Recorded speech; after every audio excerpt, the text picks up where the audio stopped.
할렐루야. 오늘 함께 나눌 말씀의 제목은 폭풍을 잔잔케 라는 제목으로 말씀을 나눠보도록 하겠습니다. 폭풍을 잔잔케 하시는 그 이적인데와 같은 말씀이 신약에 세 군데 있습니다. 오늘 본문 말씀 마가복음과 마태복음과 그다음에 누가복음 이 세 군데에 똑같은 내용, 거의 글자 수도 비슷하게 똑같은 내용을 기록을 하고 있습니다. 이와 같이 똑같은 내용을 거의 비슷하게 다른 데는 이제 이렇게 기적들이 약간씩 변형이 돼서 전해지고 있지만은 오늘 폭풍을 잔잔케 하시는 이 예수님의 이적에 대해서는 거의 똑같이 기록을 해놓고 있습니다. 마지막 물음이 있게 되죠. 이가 누구이기에 이 파도가 순종하는가, 이런 말씀까지도 그 마지막에 똑같이 연결된 것을 볼 수 있습니다. 이 폭풍을 통해서 우리 주님께서 우리에게 보여주시고 하시는 것은 크게 두 가지가 있게 되는데 오늘은 이제 그 두 가지 중에서 한쪽 방향만 가지고 말씀을 나누고 있습니다. 오늘 함께 나누지 않는 말씀의 내용은 이제 마지막 이가 누구이기에, 바로 예수님은 하나님이시기에 자연까지도 이 폭풍까지도 바람과 바다도 순종한다. 이렇게 우리가 결론 맺는 말씀의 내용은 이제 놔두고 다른 부분의 말씀과 함께 나누도록 하겠습니다. 자, 광풍이 부는 호수입니다. 갈릴리 호수가 호수기 바다라, 보통 우리 갈릴리 바다다 그러지만 너무 넓어서 바다라고 이야기하는 것이지 호수입니다. 물도 짠물이 아니고 민물입니다. 헐몬산에 내려오는 그 물이 요단강을 이제 요단강 줄기 위에 거쳐가지고 이제 갈릴리 호수에 이제 물이 담겨지게 되고, 그 물이 쭉 밑에 흘러서 요단강 끝에 가게 보게 되면 사해라고 하는 곳에 모여지게 되는데, 이 사해는 민물이 아닙니다. 그렇다고 바닷물이라고 말할 수도 없습니다. 왜? 너무 짭니다.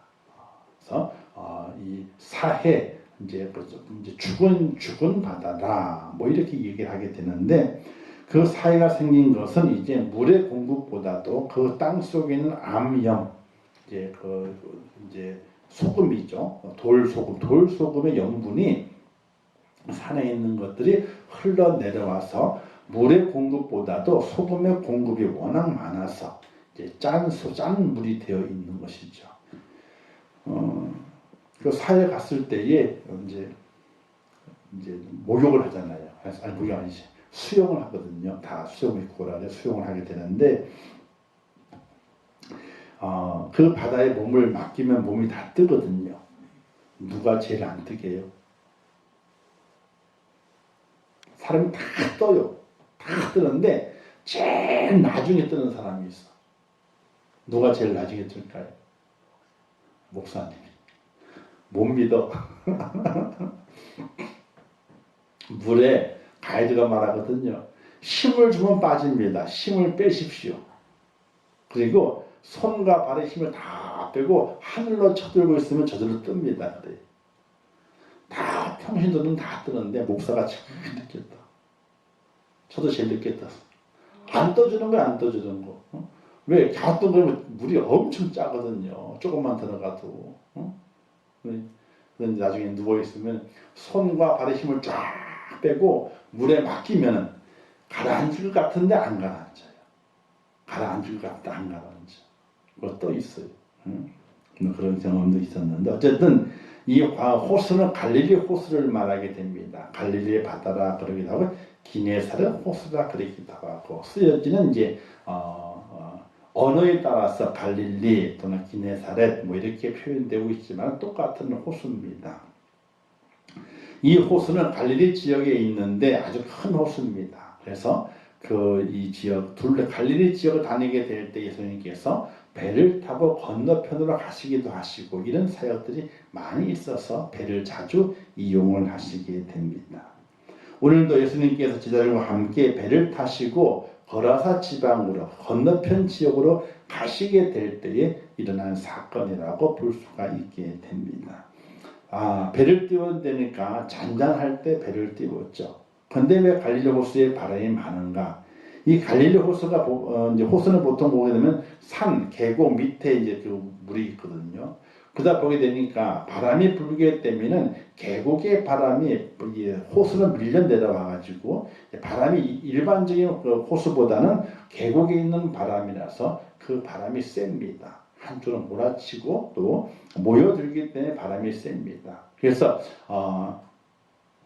찬 공기와 더운 공기가 부딪히게 되는 그런 바람이 불어가게 될 때에 파도가 많이 일렁이게 됩니다. 조그만 호수라면 크게 많이 파도가 치지 않지만 큰 호수이기 때문에 바람 부는 것에 의해서 파도가 많이 치게 되어 있는 겁니다. 예수님께서 이제 제자들과 함께 배를 타시고 출발을 하였다 그러게 되죠. 이때 광풍이 붑니다. 큰 바람이 불어서 물결을 일으킵니다. 그 물결이 배에 부딪히게 되는데 부딪힌 물들이 배로 들어오게 되는 그런 일을 만나게 됐던 것이죠. 근데 물이 조금만 들어오게 되면 배는 저절로 물이 빠지게 되어 있습니다. 그 이유가 뭐냐면은 배에 난간이 있거든요. 난간 밑에는 군형이 뚫려 있어요. 이 군형은 물 빠지는 군형입니다. 그래서 물이 딱 들어왔을 때 물이 빠지는 겁니다. 이렇게 빠지게 돼요. 그런데 너무 물이 많이 들어오게 되면 그 물이 넘쳐서 이제 그 선실 안쪽으로 물이 흘러 들어가게 되어 있습니다.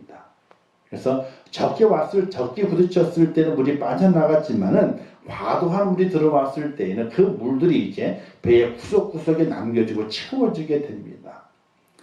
배는 물에 떠 있어야지 안전하지 배 속으로 물이 들어오기 때문에 안전하지 못하게 되지요.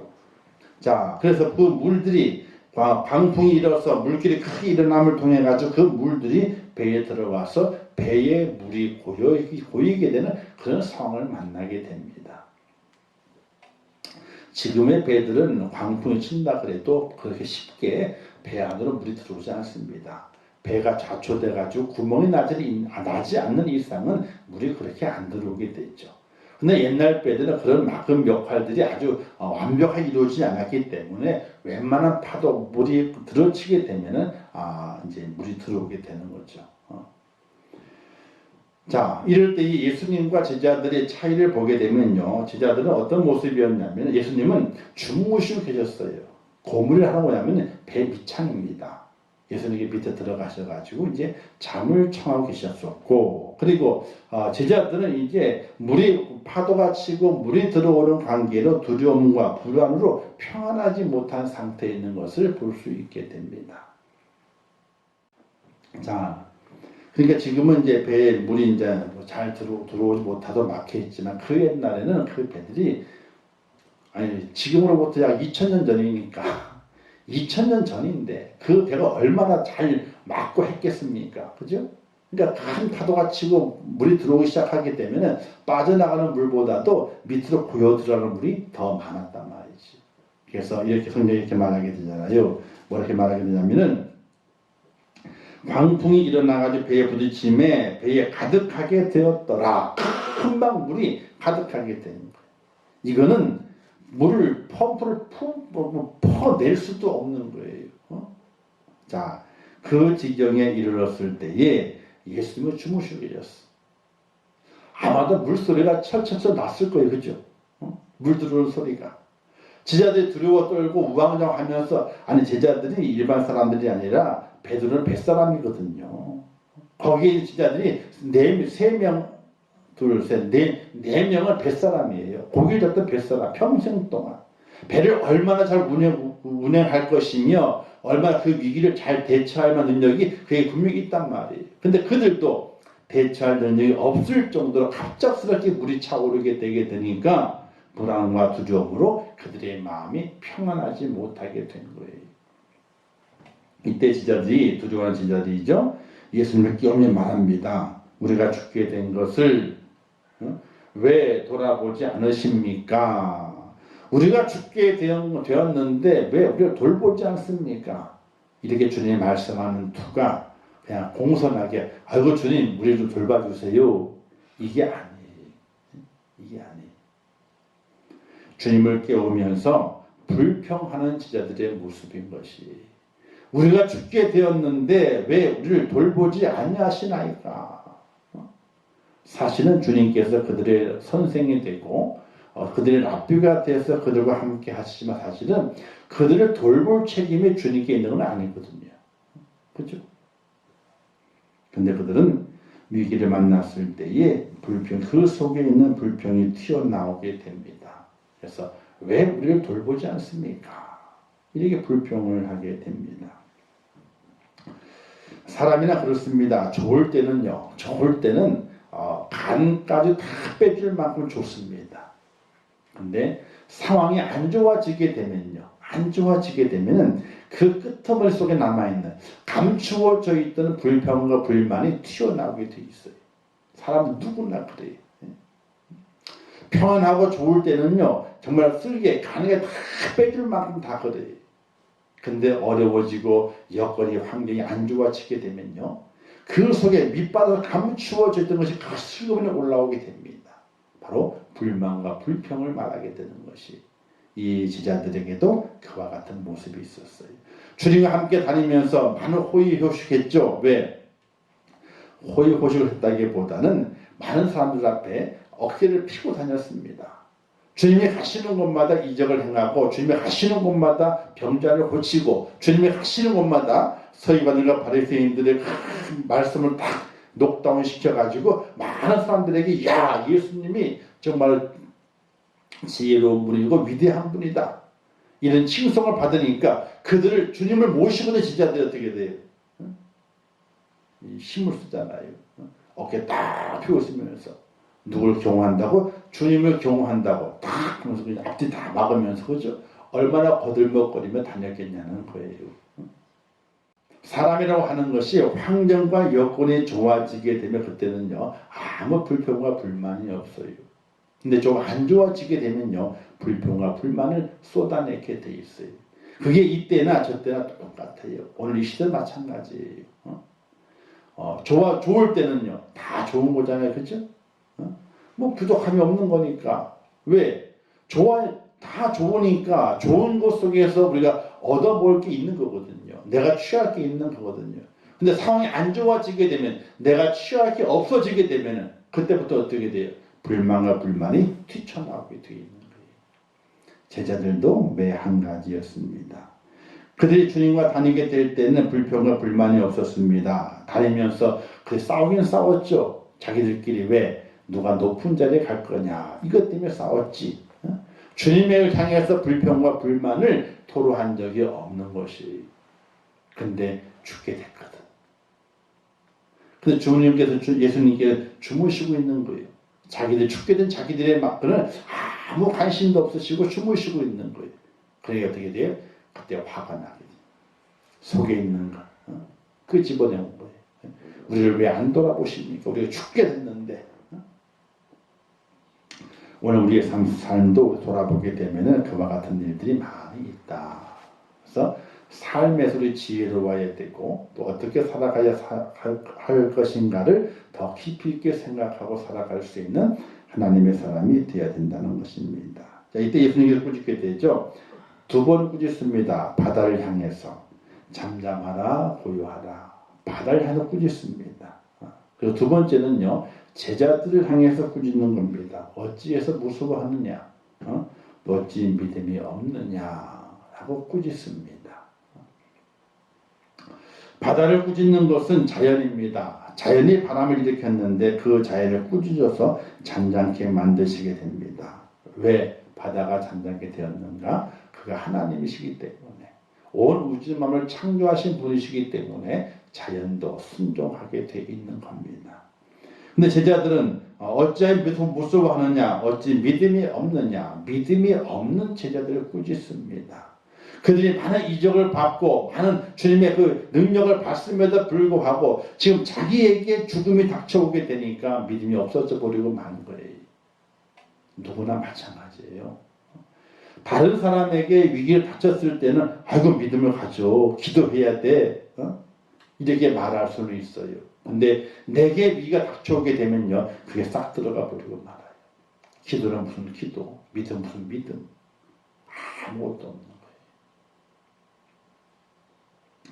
그래서 사람은 위기 때에, 어려울 때에 그 사람의 본심을 볼 수 있다, 이렇게 말하게 돼요.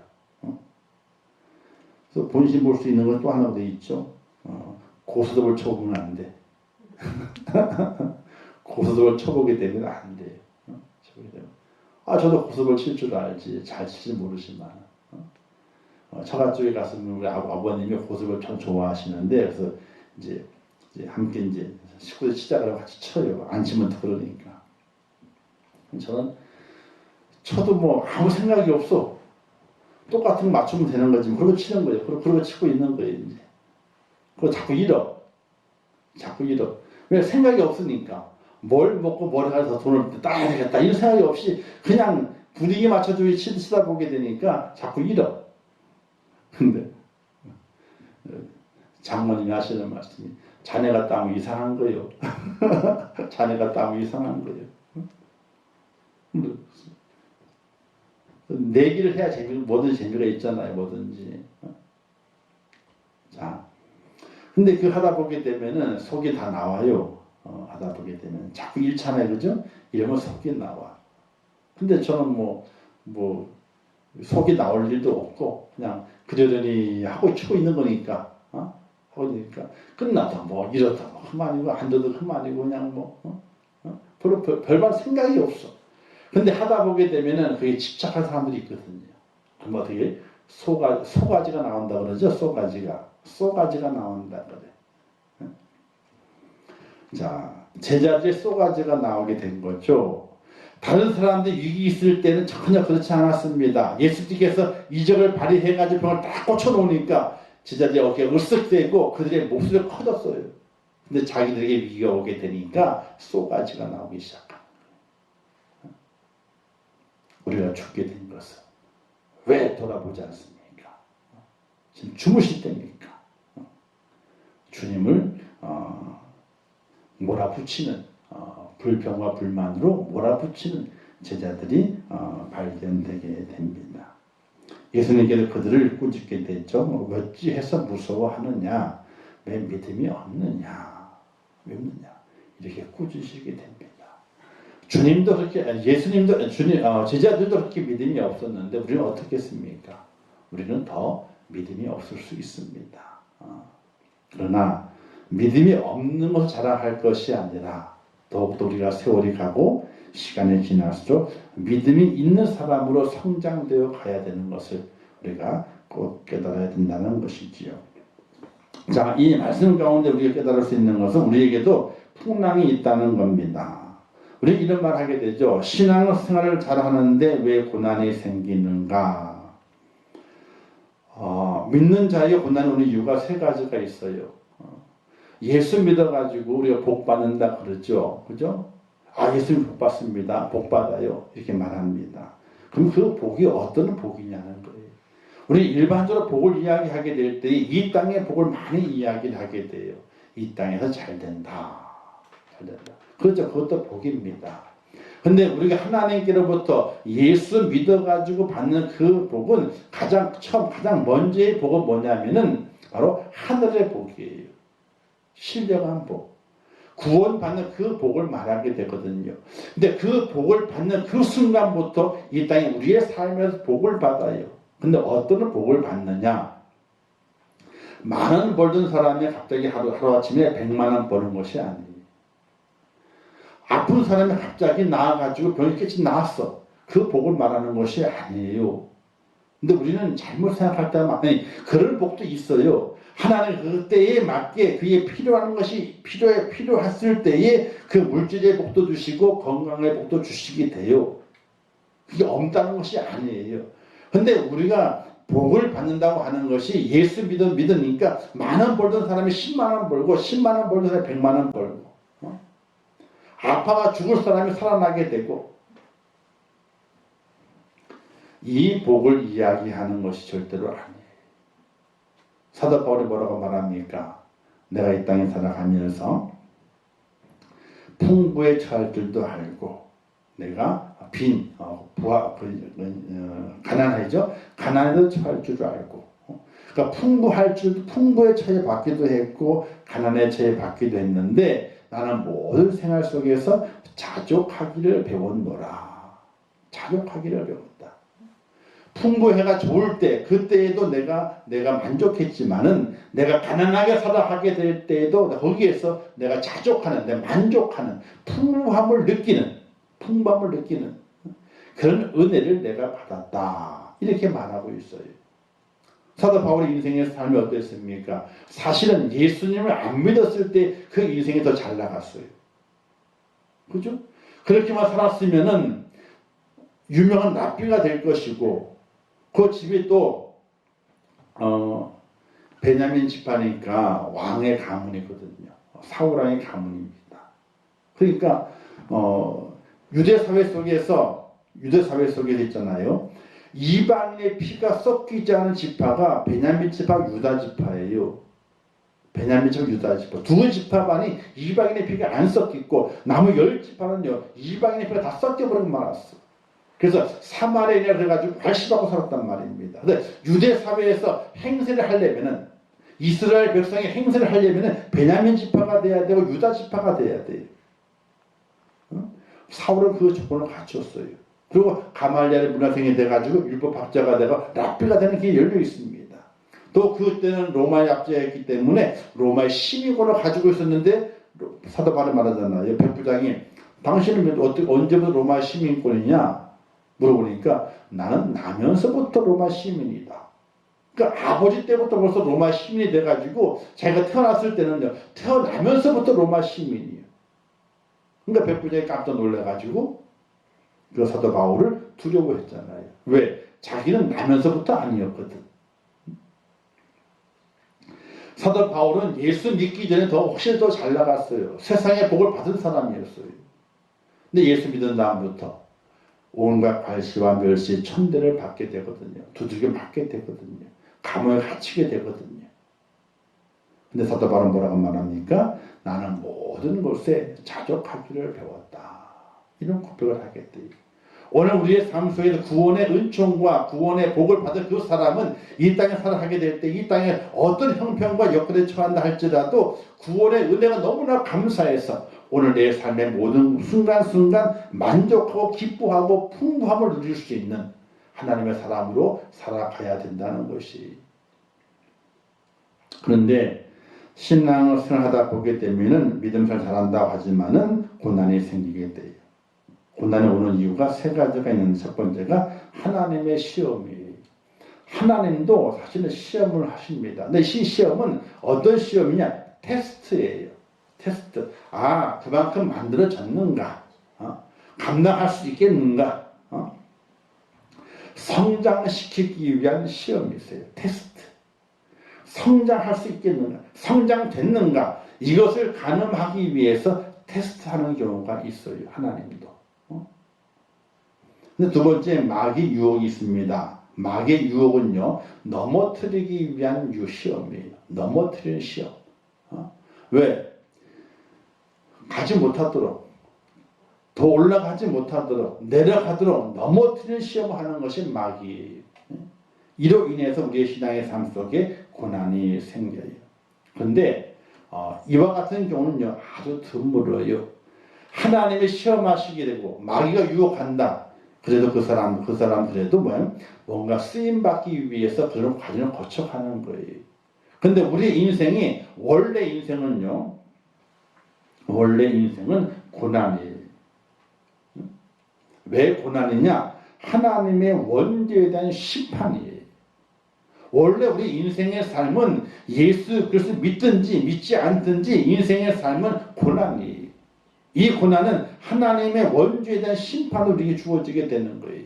창세기 3장에 보게 되니까 수고하여야 소산을 먹을 것이다. 땅이 가시덤불과 엉겅퀴 낼 것이다.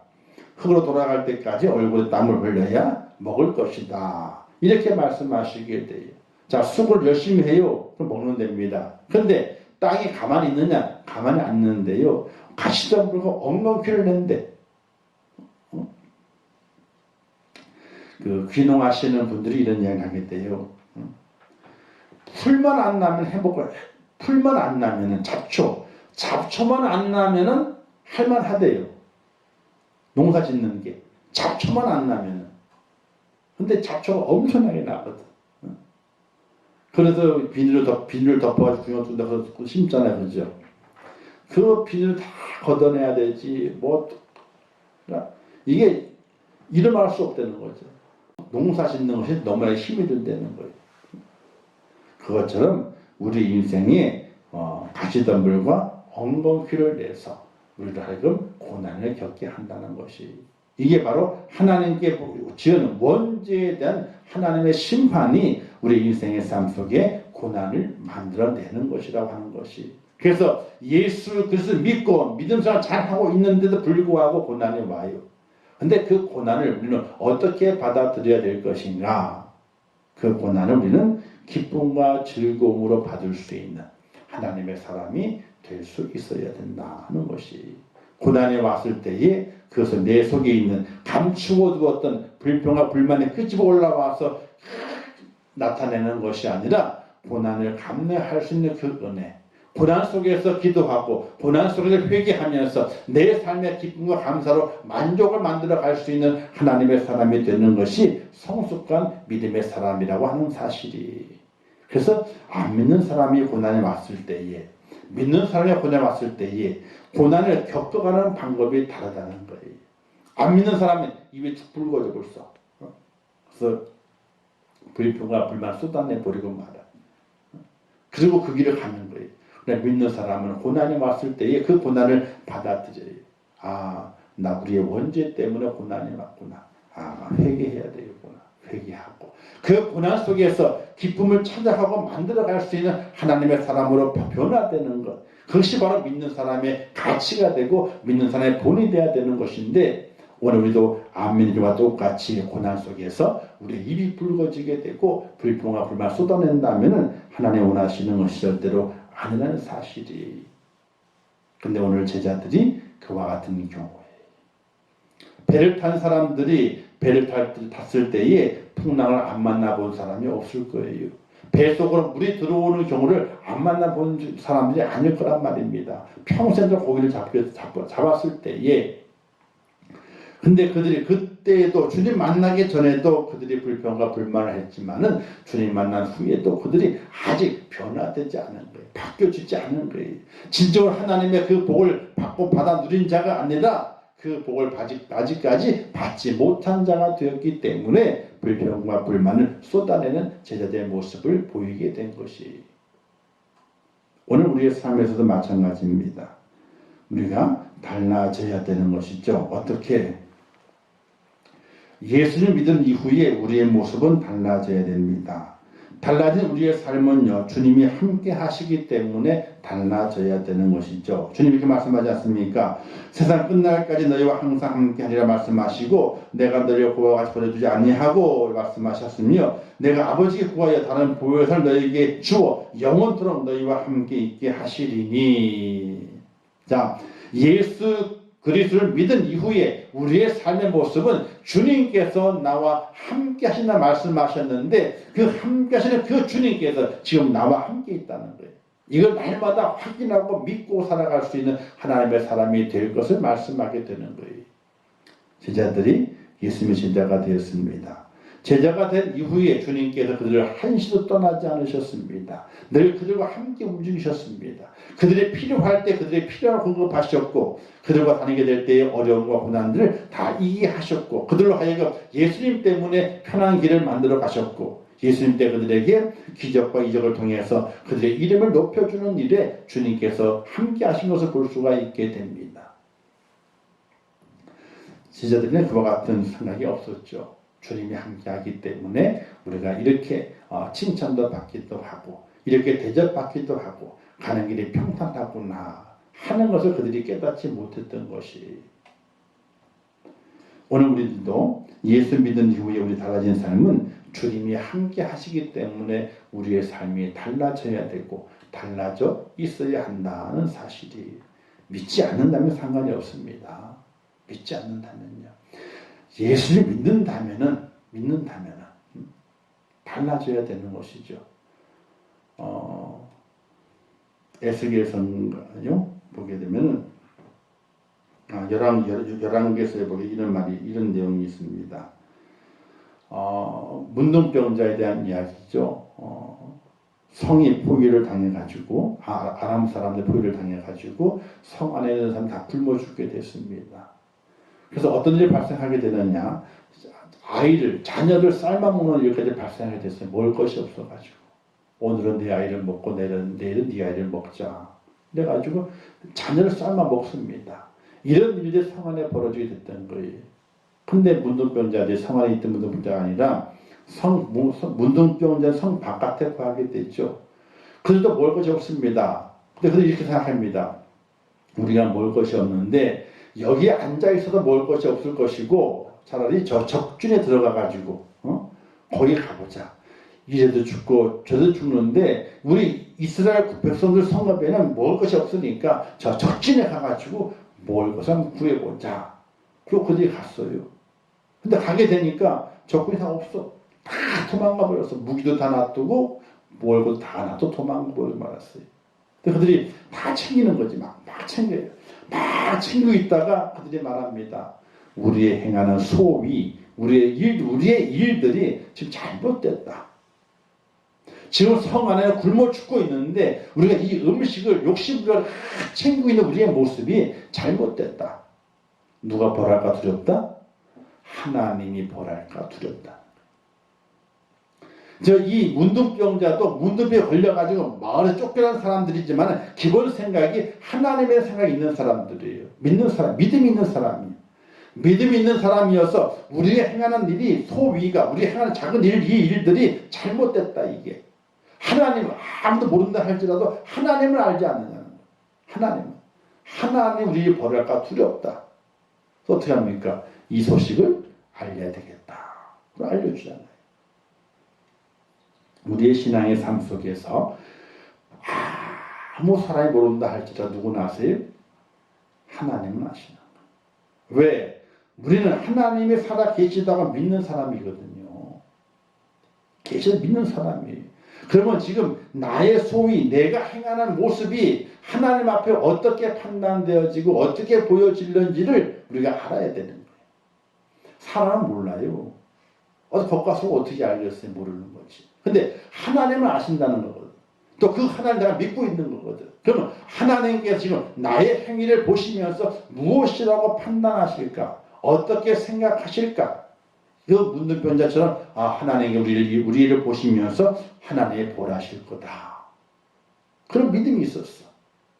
그래서 자기들이 물건을 챙기는 것들을 그만두고 성읍에 가가지고 아람 군대가 다 물러갔나이다 하고 보고를 했거든.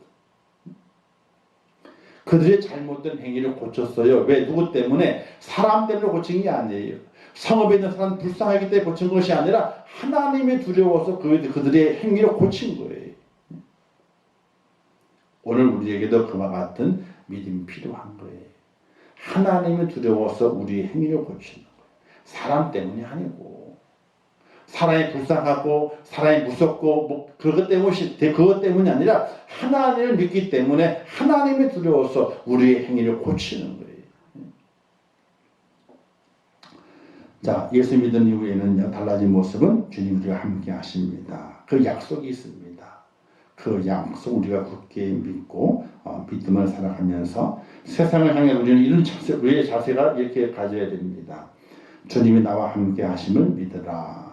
주님이 나와 함께 하심을 믿으라. 이거 아주 간단한 건데 우리의 생활 속에 생각하지 않아요. 우리가 믿음을 가지고 있거든요. 사람을 믿는 것이 아니라 하나님을 믿는 거예요. 그러면 하나님께서 나의 마음과 내 생각과 내 행동 모든 것을 아시고 그분께서 판단하시고 있는데 과연 내가 지금 누구와 함께 살아가고 있는가를 보여줘야 되거든요. 주님이 나와 함께 하심 믿어야 되는 거예요. 성령이 나를 도와주시면 믿어야 되는 거예요. 성령께서 하나님께 요것을 말씀하시게 되죠. 너는 강하고 담대하라. 두려워하지 말고 놀라지 말라. 내가 어디로 가든지 내 하나님 여호와가 너와 함께 하시느니라. 자, 이 말씀을 가만히 보게 되면요, 뭐가 생각나면 야곱이 생각나게 돼. 야곱의 축복. 베델 광야에서 돌베개를 베고 잠자다가 환상 가운데 사다다리가 내려오고 오르락을 내려가는 것을 보게 되잖아요. 거기에서 그가 말하죠. 이곳에도 하나님이 계셨군요. 라고 고백하면서 하나님의 축복의 메시지를 들어요. 너가 어디를 가든지 내가 너와 함께 할 것이며 내가 내게 복을 줄 것이다. 그래서 야곱이 그렇게 해주시게 되면 제가 복을 받아가지고 돌아오게 해주시게 되면 하나님 나의 하나님이 될 것이고 나는 하나님께 11조를 바치겠나이다. 고백하잖아요. 야곱에게 하나님이 말씀하시게 되면 너 두려워하지 말라 그러거든. 내가 너와 함께 한다고. 어디로 가든지 너를 인도할 거라고 약속하시게 돼요. 바로 야곱의 축복이거든요. 세상에 살아갈 때 우리는 세상을 향해서 우리의 믿음의 자세가 주님이 나와 함께 하신다. 성령께 나를 인도하시고 나를 축복하신다. 하나님이 나와 함께 하신다. 어디로 가든 나를 지키시고 인도하실 것이다 하는 그 믿음이 전혀 변함이 없이 세상을 향해서 외칠 수 있는, 보여줄 수 있는 믿음의 사람이 되어야 한다는 것이. 근데 우리가 그렇지 못해요. 세상의 사람들이 우리를 향해서 믿음이 없다 그래요. 그들이 말합니다. 너희는 하나님 믿는다며. 하나님을 믿는다며. 하나님의 신이라며. 너희의 모든 것을 아시는 분이라며. 근데 너희는 어떻게? 너희는 하나님 믿는 것이 아니야. 너희는 믿음이 없어. 이렇게 말하게 돼요. 우리는 귀한 깨달음이 돼야 되죠. 제자들이 주님과 함께 했지만 그걸 깨닫지 못합니다. 믿지 못합니다. 그 속에 있는 불만을 토해냅니다. 우리가 죽게 됐는데 왜 돌보지 않습니까? 라고 하십니다. 주님이 어찌 믿음이 없느냐. 주님을 믿었던 것들이 아무것도 아니었다는 거죠. 믿음이 없는 거였어요. 이후에 제자들이 어떻게 합니까? 주님이 십자가 돌아가시고 부활하시고 오순절 다락방 그때 오순절의 성령 강림을 통해 가지고 그들이 새롭게 믿음으로 거듭나 태어나게 됩니다. 세상을 향해 외칩니다. 주님이 우리와 함께 하신다. 하나님 우리와 함께 하신다. 내 속에 믿음이 있다. 외칩니다. 외치니까 주님께서 하셨던 기적들을 그들이 기적을 일으키게 되는 그런 놀라운 능력자가 된 것을 볼 수가 있게 됩니다. 우리는 성경을 통해서 그냥 읽고 지나가는 것이 아니라 오늘 나는 어떠한가 돌아볼 수 있는 은혜가 필요하지요. 자, 주시는 교훈. 주님과 함께라면 물이라도 나를 상하게 하지 못할 것이라. 이런 믿음을 가지고 있어야 됩니다. 이런 흔들지 않는 믿음을 가지고 세상을 항해하라. 세상을 항해해야 되는 이런 믿음을 가지고. 어떤 풍랑이 와도 물이 그냥 가득 찼다 할지라도 주님이 나와 함께 하시면은 주님이 나와 함께 하시고 내가 주님과 함께 하게 되면 세상의 어떤 물도 나를 잠기게 하거나 불살하지 못할 것이다. 흔들지 못하게 될 것이다. 하는 그런 믿음으로 살아가는 하나님의 사람이 되게 될 때에 살아계신 그 주님 만나는 그때에 칭찬받게 될 것이고 또 내 속에 믿음이 있어서 그 하나님께 자랑할 것이 있는 축복자 우리가 세워지는 것을 기억하시면서 흔드는 세상, 물이 차오르는 세상 그걸 항해해야 되는데 우리가 어떻게 항해해야 될 것인가. 주님이 나와 함께 하시면 아무 염려가 없다고 하는 그런 믿음을 가지고 힘있게 달려갈 수 있기를 주님의 이름으로 축원합니다. 기도하겠습니다. 좋으신 아버지 하나님 은혜를 감사합니다. 오늘도 귀한 말씀을 주셨습니다. 잘 깨닫게 하시고 주님 안에 세워지는 축복자가 되게 하시며 제자들이 믿음이 없어서 그들 속에 있던 불평과 불만을 쏟아냅니다. 위기가 왔지만은 주님이 함께 하고 있음을 그들이 깨닫지 못하고 그 주님께서 메시아이시고 하나님이심을 알지 못하고 확신하지 못했기 때문에 불평과 불만을 했습니다. 오늘 우리들이 제자들과 같지 않은지 돌아보게 도와주시옵소서. 제자들이 그 믿음 없음을 담지 말게 하시고 확실한 믿음을 가지고 세상이 아무리 우리를 흔들다 할지라도 세상을 향하여 주님이 나와 함께 하신다. 주님이 나와 함께 하신다. 믿음의 그 담력을 외치면서 세상을 항해하는 축복의 배가 될 수 있도록 저희를 도우시고 인도하여 주시옵소서. 예수님의 이름으로 기도하옵나이다. 아멘. 하늘에 계신 우리 아버지여, 이름이 거룩히 여김을 받으시오며 나라에 임하옵시오며 뜻이 하늘에서 이룬 것 같이 땅에서도 이루어지이다. 오늘날 우리에게 일용할 양식을 주옵시고 우리가 우리에게 죄 지은 자를 사하여 준 것 같이 우리 죄를 사하여 주옵시고 우리를 시험에 들게 하지 마옵시고 다만 악에서 구하옵소서. 대개 나라와 권세와 영광이 아버지께 영원히 싸움나이다. 아멘. 아버지 함께 하시고 주의 사랑을 붙잡아주시고 아버지 믿음만을 즐겁게 세워주시옵소서. 하나님 바라보게 하시옵소서. 세상을 향하여 믿음이 있음을 외치게 도와주시옵소서. 오늘 우리의 삶을 살아가게 아버지 하나님이 더 경건하게 살기를 원합니다. 아버지 세상에 휘둘려 사는 것이 아니라 더 절제하고